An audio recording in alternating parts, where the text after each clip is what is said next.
മാരാമണ്ഡ മറ്റൊരു ദിവസം കൂടി ആരംഭിക്കുകയാണ്. ഇന്നും ജനമേറെ പ്രതീക്ഷയോടുകൂടിയാണ് ഈ മണൽപ്പുറത്തേക്ക് കടന്നു വരുന്നത്.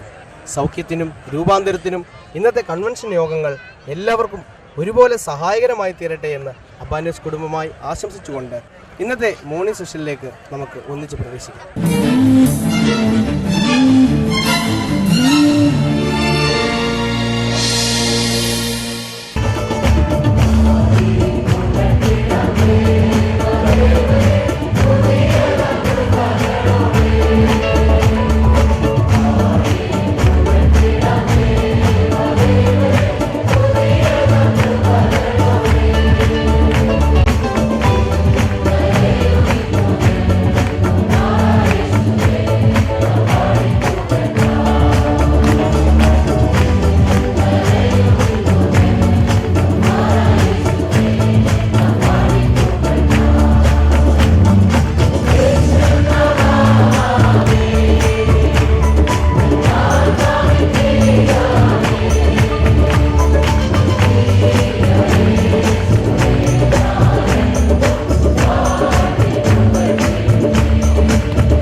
കാഴ്ചയ്ക്കപ്പുറമായുള്ള കാഴ്ച കാണാനുള്ള ദൈവികമായ ലേവനം നമ്മുടെ കണ്ണുകളിലെഴുതി ഈ സമൂഹത്തെ കാണാനായിട്ട് നമുക്ക് സാധിക്കുമ്പോൾ ഈ നിത്യമായ സ്രോതസ് നമുക്ക് മനസ്സിലാക്കാനായിട്ട് സാധിക്കും.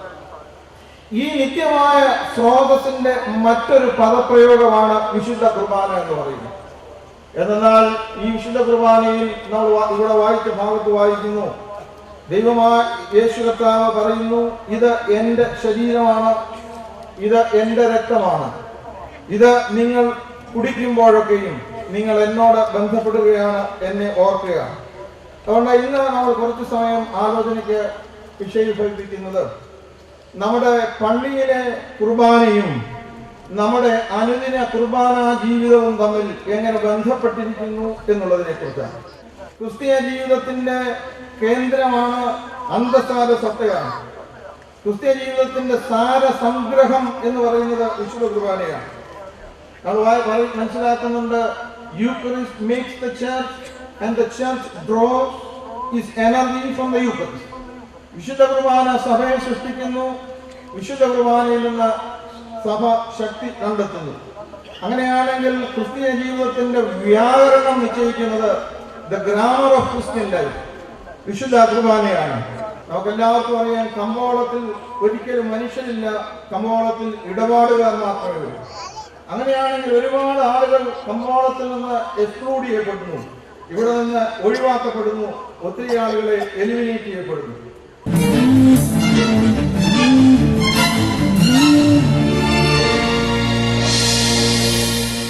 രാവിലത്തെ യോഗം എല്ലാവർക്കും ഏറെ അനുഗ്രഹപ്രദമായിരുന്നു. ഇതാ ഉച്ചക്കത്തെ സെഷനിലേക്ക് നമ്മൾ കടക്കുകയാണ്. So other manuscripts show us that this person Cleopas was probably Joseph's brother and Mary was his wife. So this is Jesus' aunt and uncle. ഒരുപക്ഷേ യേശുവിന്റെ പിതാവായ യോസെഫിന്റെ സഹോദരനായിരിക്കാം ക്ലെയോപ്പാസ്. ആ ക്ലെയോപാവിന്റെ ഭാര്യയായിരിക്കാം മറിയ. അങ്ങനെയെങ്കിൽ യേശുക്രിസ്തുവിന്റെ തന്നെ ചാർച്ചയിൽപ്പെട്ട മാവനോ ഒക്കെയായ അത്രമാത്രം അടുത്ത ചാർച്ചയിൽപ്പെട്ട വ്യക്തികളായിരിക്കാം ഈ ക്ലെയോപാവും ഭാര്യയായ മറിയയും. So it's a couple. ഈ വ്യക്തികൾ ശിഷ്യന്മാർ, യാത്ര ചെയ്യുന്ന ശിഷ്യർ രണ്ട് പുരുഷന്മാരല്ല, ഒരുപക്ഷെ അവർ ദമ്പതികളായിരിക്കും. മാരാമൺ കൺവെൻഷനിൽ യുവ ശബ്ദമാണ് യുവവേദി. സമൂഹത്തെ മാറ്റിമറിക്കുന്ന യുവശബ്ദമായി യുവവേദിയിൽ കൂടെ മുഴങ്ങുന്ന ധ്യാന ചിന്തകൾ യുവജനങ്ങളെ ആ രീതിയിൽ സ്വാധീനിക്കട്ടെ എന്ന് അബ്ബാ ന്യൂസ് കുടുംബമായി ആശംസിച്ചുകൊണ്ട് ഇന്നത്തെ യുവവേദിയിലേക്ക് പ്രവേശിക്കാം. എന്താണ് ആ സഭകളിലെ പ്രത്യേകതകളെന്ന് എഴുതി വെച്ച പുസ്തകത്തിന്റെ കോപ്പി കിട്ടാനില്ല. അങ്ങനെ ഞാൻ എടുത്തോണ്ട് വന്ന് വായിച്ചു നോക്കിയപ്പോൾ അത്ഭുതപ്പെടുത്തുന്ന ഒരു പുസ്തകമായിരുന്നത്. അതിന്റെ കാരണം ലോകത്തിലെ സഭകളെ കുറിച്ചുള്ള സമഗ്രമായ ഒരു പഠനമാണ് ആ പുസ്തകം. മർത്തോമ സഭയെ കുറിച്ചാണ് അത് എഴുതിയിട്ടുണ്ട്. മർത്തോമ സഭയെ കുറിച്ച് എഴുതിയിരിക്കുന്നത് ഏതൊരു മർത്തോമക്കാരനെയും അഭിമാനം കൊള്ളിക്കുന്ന രീതിയിലാണ്. ഞാൻ കണ്ട സഭകളിൽ ഏറ്റവും പുരോഗമനപരമായ സഭ എന്നാണ് അദ്ദേഹം അതിനെക്കുറിച്ച് എഴുതിയത്. കഴിഞ്ഞ ഒരു 10-15 വർഷത്തിനുള്ളിൽ ഇന്ത്യൻ സമൂഹ ജീവിതത്തിലുണ്ടായ മാറ്റങ്ങളെ ഏതൊക്കെ രീതിയിലാണ് യുവത്വം ഉൾക്കൊണ്ടത്, ഏതൊക്കെ രീതിയിലാണ് സഭ ഉൾക്കൊണ്ടത് എന്നൊക്കെ ഒരു വിചിന്തനം ചെയ്യേണ്ട കാലഘട്ടത്തിൽ നമ്മൾ എത്തിയില്ല. അല്ലെങ്കിൽ നമ്മൾ നിർബന്ധിതരായിരിക്കും. ചരിത്രത്തിൽ സംഭവിക്കുന്ന, സമൂഹത്തിൽ സംഭവിക്കുന്ന ഒന്നും എന്നെ ബാധിക്കില്ല എന്നുള്ള ചിന്ത ഒരിക്കലും ക്രിസ്ത്യാനിക്ക് ജീവിതത്തിന്റെ എല്ലാ സാമൂഹ്യമായ ഔട്ട്കാസ്റ്റ് ചെയ്യപ്പെടുന്ന, ബഹിഷ്കരണം നേരിടുന്ന സകല മനുഷ്യരുടെയും ജീവിതത്തിലേക്ക് ഇറങ്ങിച്ചെല്ലാൻ ശ്രമിച്ച ആളായിരുന്നു ക്രിസ്തു. ആ ക്രിസ്തുവിനെയാണ് അനുകരിക്കുന്നതെങ്കിൽ നമ്മളത് ചെയ്തേ പറ്റുള്ളൂ. കാരണം തിമോഥെയോസിന്റെ പുസ്തകത്തിൽ അത് പറയുന്നുണ്ട്, അവനെ അനുകരിക്കുന്നു എന്ന് പറയുന്നവർ അവൻ നടന്നതുപോലെയൊക്കെ നടക്കേണ്ടതാവുന്നു. എഴുതി വെച്ചിട്ടാണ്. അവനെ അനുകരിക്കുന്നവർ അവൻ നടന്നതുപോലെയൊക്കെ നടക്കേണ്ടതാകുന്നു എന്നതാണ്. ലാഭം എന്ന് പറയുന്നത് എല്ലാം ലാഭമാണ്. അത് നമ്മുടെ ഭരണകൂടങ്ങളും നമ്മളോട് പറയുന്നുണ്ട് ലാഭകരമാകണം കാര്യങ്ങളൊക്കെയാണ്. ലാഭകരമല്ലാത്തതുകൊണ്ടാണ് നമ്മൾ സ്കൂളുകൾ കൂട്ടുന്നത്. സ്കൂൾ നടത്തേണ്ടത് ലാഭകരമാണെന്നുള്ളത് ആരാ പഠിപ്പിച്ചെന്ന് എനിക്കറിയില്ല. മിൽട്ടൺ ഫ്രീഡ്മാൻ എന്ന് പറയുന്ന ഒരു ആളുണ്ട്. ഒരു 4-5 വർഷം മുമ്പ് സാമ്പത്തിക ശാസ്ത്രത്തിനുള്ള നോബൽ സമ്മാനം കിട്ടിയ ആളാണ്. അദ്ദേഹത്തിന്റെ ക്യാപിറ്റലിസം ആൻഡ് ഫ്രീഡം എന്ന് പറയുന്ന ഒരു പുസ്തകമുണ്ട്. ആ പുസ്തകത്തിൽ അദ്ദേഹം പറയുന്നുണ്ട്, the essence of democracy is profit making എന്ന് പറയും. ജനാധിപത്യത്തിന്റെ പോലും നിലനിൽക്കണമെങ്കിൽ ജനാധിപത്യം, the best democracy is profit making democracy എന്നാണ്. എല്ലാം ലാഭകരമാകണം, ലാഭകരമല്ലാത്തതൊന്നും നിലനിൽക്കാൻ പാടില്ല. അപ്പം മതം എന്ന് പറഞ്ഞാൽ ലാഭകരമായ പ്രവർത്തനമായിരിക്കണം. ലാഭകരമല്ലാത്ത നിലനിൽക്കാൻ പാടില്ല. ലാഭം എന്നുള്ള വാക്ക് അകത്തേക്ക് കയറി വരുമ്പോൾ ഇറങ്ങിപ്പോകുന്നൊരു വാക്കുണ്ട്. അത് മനുഷ്യസ്നേഹവും മനുഷ്യക്ഷേമവുമാണ്.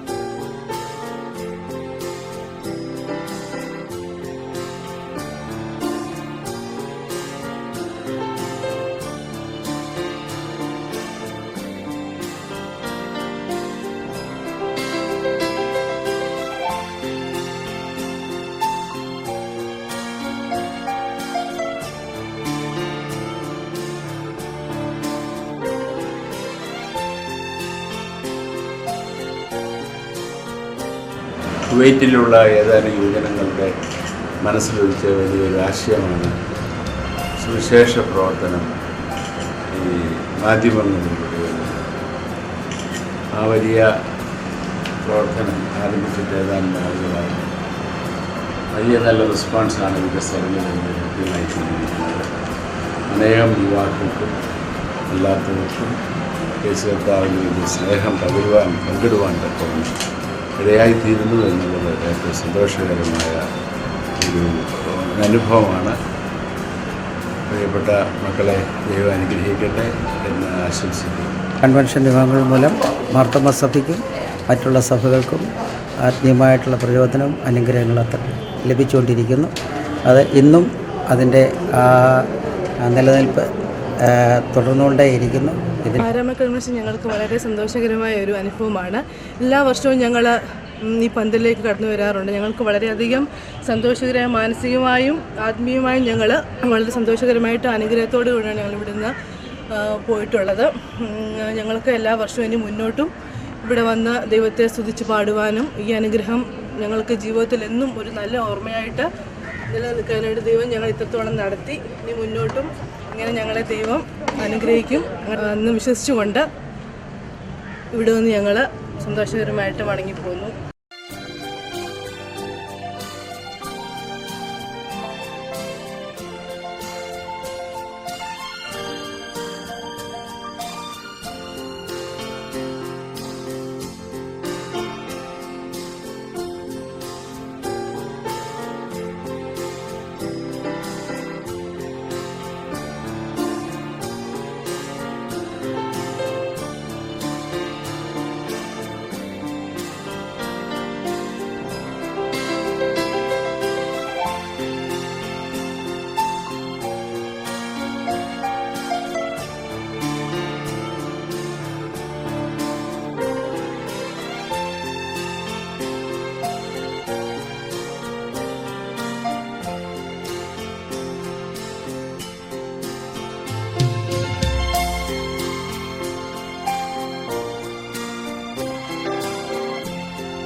മാർത്തോമാ യുവജന സഖ്യമാണ് മാരാമണിലെ പരിസരങ്ങളൊക്കെയും വൃത്തിയായി സൂക്ഷിക്കുന്നതിൻ്റെ മുഴുവൻ ഉത്തരവാദിത്വവും ഏറ്റെടുത്തിരിക്കുന്നത്.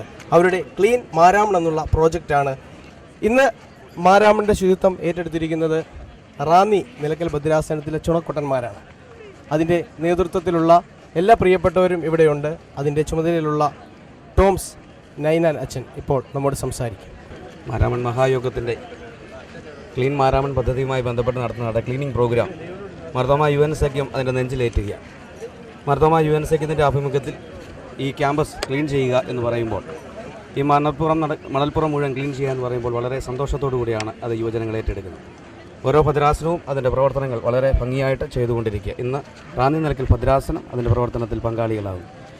യുവൻ സഖ്യം പ്രവർത്തനങ്ങളിൽ ഏറ്റവും സന്തോഷത്തോടെ പ്രവർത്തിക്കുക, മാരാമണിന് വേണ്ടി തങ്ങൾക്ക് ആവുന്നാൽ കഴിയുന്നത് ചെയ്യുക എന്നുള്ളത് യുവജനങ്ങൾ എപ്പോഴും ശ്രദ്ധയോടെ ചെയ്യുന്നതായിട്ടുള്ള കാര്യം. അതുകൊണ്ട് ഈ ക്ലീൻ മാരാമൺ പദ്ധതി ഏറ്റവും വിജയകരമായി പര്യവസാനിക്കുമെന്നുള്ള കാര്യത്തിനും യാതൊരു സംശയവുമില്ല. എല്ലാ വർഷവും ഇത് തുടരട്ടെ എന്ന് പ്രത്യേകമായിട്ട് പ്രാർത്ഥിക്കുകയും ആശംസിക്കുകയും ചെയ്യും. ഏവർക്കും പ്രിയങ്കരനായ മാർത്തോമാ സഭയിലെ യുവ വൈദികനായിരിക്കുന്ന റവറൻ റോഷൻ മാത്യൂസാണ്. അച്ഛൻ ഇപ്പോൾ അച്ഛൻ്റെ മാരാമൺ അനുഭവങ്ങളെ നമ്മോട് പങ്കുവെക്കുന്നതായിരിക്കും. മാരാമൺ കൺവെൻഷനെ കുറിച്ച് പറയുമ്പോൾ നമുക്ക് ചെറുപ്പം മുതൽ തന്നെ മാരാമൺ കൺവെൻഷനിൽ പങ്കെടുക്കാനായിട്ട് സാധിക്കുന്നു. അനേകളപ്പുറമായിട്ട് എൻ്റെ ഹൈസ്കൂൾ കാലയളവിലും അതുപോലെ പ്രീ ഡിഗ്രി കാലയളവിലും ഇവിടെ കോഴഞ്ചേരി സെൻറ് തോമസ് സ്കൂളിലും കോളേജിലുമാണ് പഠിച്ചത്. അതുകൊണ്ട് തന്നെ മാരാമൺ എന്ന് പറയുമ്പോൾ അത് ജീവിതത്തിൻ്റെ ഒരു ഭാഗം തന്നെയാണ്. മാരാമൺ കൺവെൻഷനിൽ പങ്കെടുക്കുന്നതും പാട്ടുകൾ പാടുന്നതും പഠിക്കുന്നതും മാധ്യമത്തിൻ്റെ ഓരോ യോഗങ്ങളിൽ പങ്കുചേരുന്നത് വലിയ നല്ല അനുഭവമാണ്. ഇപ്പോൾ കുഞ്ഞുങ്ങളെ കൂടെ കൊണ്ടുവന്ന് ഈ ഒരു നല്ല ശീലത്തിലേക്ക് കൊണ്ടുവരുവാനും പരിചയപ്പെടുത്തുവാനും കഴിയുന്ന വലിയ സന്തോഷമുണ്ട്. ഇപ്രകാരം മാരാമൻ്റെ നല്ല അനുഭവത്തിൽ ഈ വർഷവും പങ്കുചേരുവാൻ ഉന്നതനായ ദൈവം സഹായിച്ച ദൈവത്തെ സ്തുതിക്കുന്നു. നിങ്ങളുടെ അബ്ബാ ന്യൂസിൻ്റെ എല്ലാ പ്രവർത്തനങ്ങളിലും കർത്താവിൻ്റെ കൃപ കൂടെ ഇരിക്കട്ടെ എന്ന് പ്രാർത്ഥിക്കുന്നു. ഒരു കൗൺസിലറും കൂടിയായിരിക്കുന്ന സാം ലൂക്കോസ് അച്ഛനാണ് ഇന്ന് നമ്മളോടൊപ്പമുള്ളത്. തൻ്റെ മാരാമൺ അനുഭവങ്ങളെക്കുറിച്ച് അച്ഛൻ ഇപ്പോൾ അബ്ബാ ന്യൂസിനോട് പങ്കുവെക്കുന്നതായിരിക്കും. എൻ്റെ ചെറിയ കാലം മുതൽ, ബാല്യകാലം മുതൽ സ്ഥിരമായി പങ്കെടുക്കുന്ന മാതാപിതാക്കളോടൊപ്പം പങ്കെടുത്ത് വന്നിരുന്ന കൺവെൻഷനാണ്.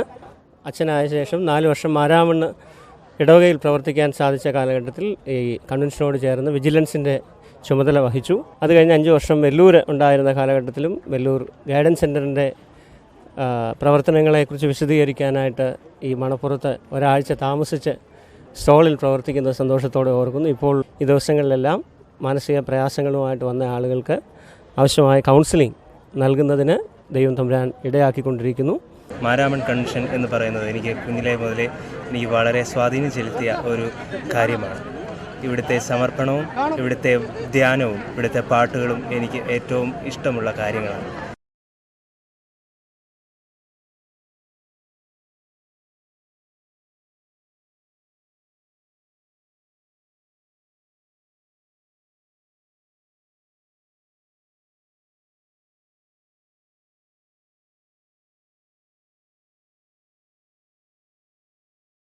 മാർത്തോമ സുറിയാനി സഭയിലെ ഓരോ ഇടവകകളും ഓരോ കുടുംബങ്ങളും പ്രാർത്ഥനയ്ക്ക് വളരെയധികം പ്രാധാന്യം നൽകുന്നുണ്ട്. പ്രാർത്ഥനാ ജീവിതം നയിക്കുന്ന ലക്ഷക്കണക്കിനുള്ള വിശ്വാസ സമൂഹത്തിൻ്റെ വ്യക്തിപരമായ വിഷയങ്ങൾക്ക് വേണ്ടി പ്രാർത്ഥിക്കുവാൻ മാരാമൺ കൺവെൻഷൻ പന്തലിൽ വളരെയധികം ക്രമീകരണങ്ങൾ ഓരോ വർഷവും ചെയ്തു വരാറുണ്ട്. തിങ്കൾ മുതൽ ശനി വരെയുള്ള എല്ലാ ദിവസങ്ങളിലും രാവിലെ 10 മുതൽ 10:30 വരെയുള്ള സമയത്താണ് മധ്യസ്ഥ പ്രാർത്ഥനയ്ക്കായി സമയം ക്രമീകരിച്ചിട്ടുള്ളത്. കൺവെൻഷൻ്റെ 6 ദിനങ്ങളിലും അഭിമന്യരായ 6 തിരുമേനിമാരാണ് മധ്യസ്ഥ പ്രാർത്ഥനയ്ക്ക് നേതൃത്വം നൽകി വരുന്നത്. കൺവെൻഷൻ്റെ ഓരോ ദിനങ്ങളിലും നിരവധി വിഷയങ്ങൾക്കായി പ്രാർത്ഥിക്കുവാൻ 100 കണക്കിന് വിശ്വാസികളാണ് കടന്നുവരുന്നത്. ഒപ്പം കഴിഞ്ഞ വർഷങ്ങളിലെ പ്രാർത്ഥനകളിൽ വിടുതൽ ലഭിച്ചവരും രോഗസൗഖ്യം പ്രാപിച്ചവരും അത് അനേകർക്ക് മുമ്പിൽ സാക്ഷ്യമായി പറയുകയും ചെയ്തു വരാറുണ്ട്. ഓരോ വർഷങ്ങൾക്കായും ശബ്ദമുയർത്തി പ്രാർത്ഥിക്കുവാൻ ആഹ്വാനം ലഭിക്കുമ്പോൾ ഒരു മനസ്സോടെ ഒരേ സമയം അനേകർ പറയപ്പെട്ട വിഷയങ്ങൾക്കായി പ്രാർത്ഥിക്കുന്നതും പന്തലിൽ കാണുന്ന കൗതുകകരമായ കാഴ്ചയാണ്. ഇടവകകൾ കേന്ദ്രീകരിച്ചുള്ളതും വ്യക്തിപരമായും പ്രാർത്ഥനാ കൂട്ടങ്ങൾക്കും മിഷൻ വേലകൾക്കും തുടങ്ങി നിരവധി പ്രാർത്ഥനാ വിഷയങ്ങളാണ് ഓരോ വർഷവും ലഭിക്കുന്നത്. വ്യക്തികളുടെ വിഷയങ്ങൾക്ക് വേണ്ടി പേരെടുത്ത് പറഞ്ഞ് പ്രാർത്ഥിക്കുന്ന മധ്യസ്ഥ പ്രാർത്ഥന അനേകായിരങ്ങൾക്ക് ഓരോ വർഷവും അനുഗ്രഹവും ആശ്വാസവും പ്രദാനം ചെയ്യുന്നു. പൊതുവേദിയിലല്ലാതെയും ഓരോ വ്യക്തികൾക്കും അവരുടെ വിഷയങ്ങൾക്ക് വേണ്ടിയും പ്രാർത്ഥിക്കുവാനുള്ള പ്രാർത്ഥനാ ഷെഡ്യൂളുകളും മണൽപ്പുറത്ത് ക്രമീകരിച്ചിരിക്കുന്നു. സ്ത്രീകൾക്കും പുരുഷന്മാർക്കും പ്രത്യേകം ഷെഡ്യൂളുകളും പ്രാർത്ഥനയ്ക്കായി ഒരുക്കിയിരിക്കുന്നു. സഭയിലെ പട്ടക്കാരും സുവിശേഷ പ്രവർത്തകരും സേവിനിമാരും മധ്യസ്ഥ പ്രാർത്ഥനകൾക്കും പ്രാർത്ഥനാ കൂട്ടങ്ങൾക്കും ഓരോ ദിവസവും നേതൃത്വം നൽകി വരുന്നു. മാരാമൺ കൺവെൻഷൻ അതിൻ്റെ 6ാം ദിവസം പിന്നിടുകയാണ്. ഇത്രയും ദിനം ദൈവമക്കൾക്ക് എല്ലാവർക്കും ഒരുപോലെ ഈ കൺവെൻഷൻ അനുഗ്രഹപ്രദമായിരുന്നു. ചിലരുടെയെങ്കിലും ജീവിതത്തിൽ ഈ കൺവെൻഷൻ രൂപാന്തരം വരുത്തിയിട്ടുണ്ടാകുമെന്ന കാര്യത്തിൽ യാതൊരു സംശയമില്ല. 6ാം ദിവസത്തെ കാഴ്ചകൾ ഇവിടെ പൂർണ്ണമാവുകയാണ്. 7ാം ദിന കാഴ്ചകളുമായി നാളെ നിങ്ങളോടൊപ്പം അബ്ബാ ന്യൂസ് ഉണ്ടാകും. അതുവരെ ക്യാമറമാൻ ബിജു തട്ടാവളയ്ക്കൊപ്പം തോമസ് ഡാനിൽ പുലിയൂർ, അബ്ബാ ന്യൂസ്.